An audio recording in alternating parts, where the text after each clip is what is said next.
Hey guys, what's up? It's Josh. Thank you for joining me on this video. Sometimes you see me here doing magic. Shout out to Sean Piper for these sweet, sweet Harry Potter playing cards. Sometimes you catch me on here doing a little beatboxing.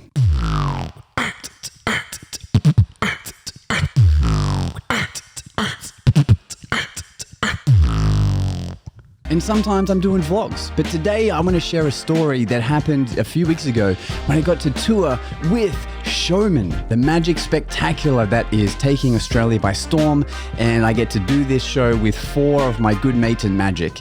And it always pays to be prepared, and I never thought this would ever happen, but it did. And actually, 2 things happened that I didn't expect in this show.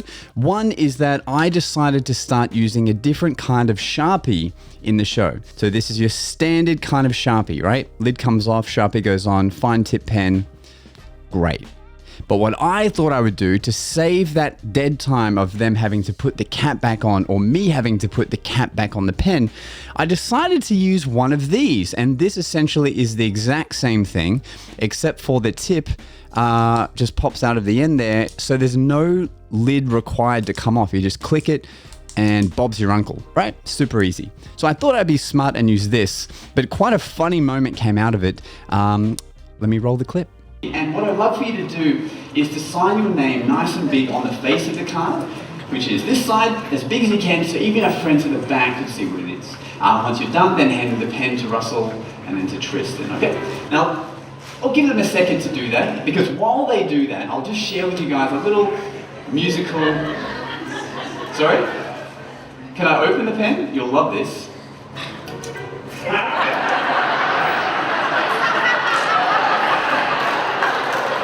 You can't write this stuff. Thank you, Jim.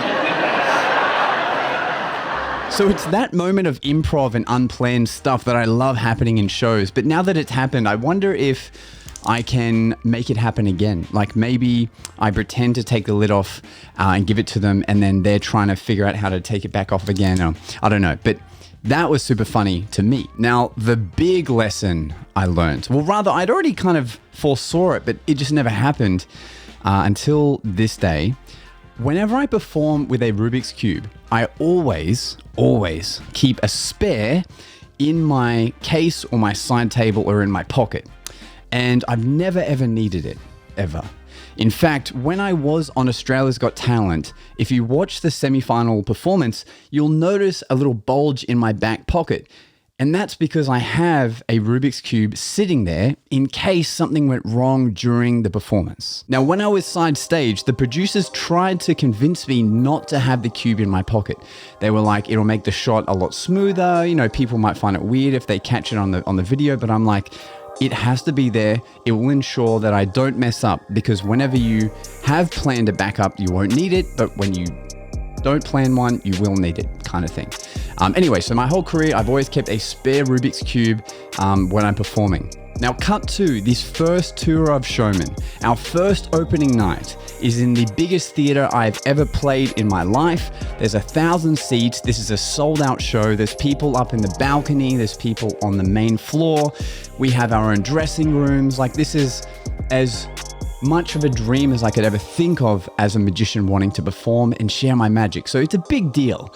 And I go out there, I start doing my magic, and I give the Rubik's Cube to this lady to mix up, and look what happens. Jenny, you mixed up the cube. Stay.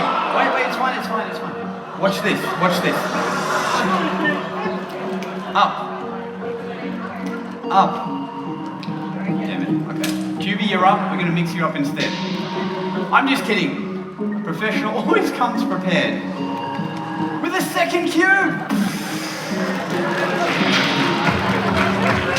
We need someone else to mix this up. And tonight, no, I'm kidding, Jenny, I'm kidding. Although it does prove it is a normal cube. Was a normal cube. Now, she obviously was embarrassed, why wouldn't you be? But you'll notice I don't flinch for 1 second, because I know it's okay, I have a backup, and it's the first time I actually ever get to use it. After the show, people asked me, like, was that planned for her to drop it because you still got through the routine?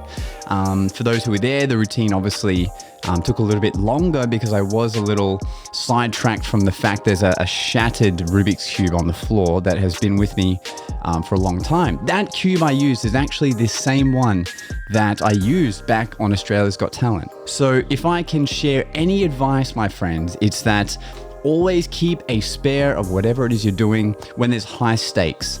If you're casually roving, maybe it's okay that you lose the coin and you don't have a spare coin. But when you're on stage and there's a lot of people watching, you want to have, an extra set of rope. You want to have an extra deck of cards on you. Anything that can't recover if it really goes wrong. You need to have either a spare or a backup thing you're going to roll into. And this is just proof that although it felt like I never need to, over the last 3 years of never having a Rubik's Cube dropped by someone, it finally happened. So now I have the story, now I have the video, and I can share it with you, and hopefully more stuff like this happens. Hopefully it does, and because then I can share it with you and we can learn from it together. So with that said, thank you for watching. Drop your comments below if you like this style of storytelling, and hopefully I'll have more to share with you soon. Until then, see ya.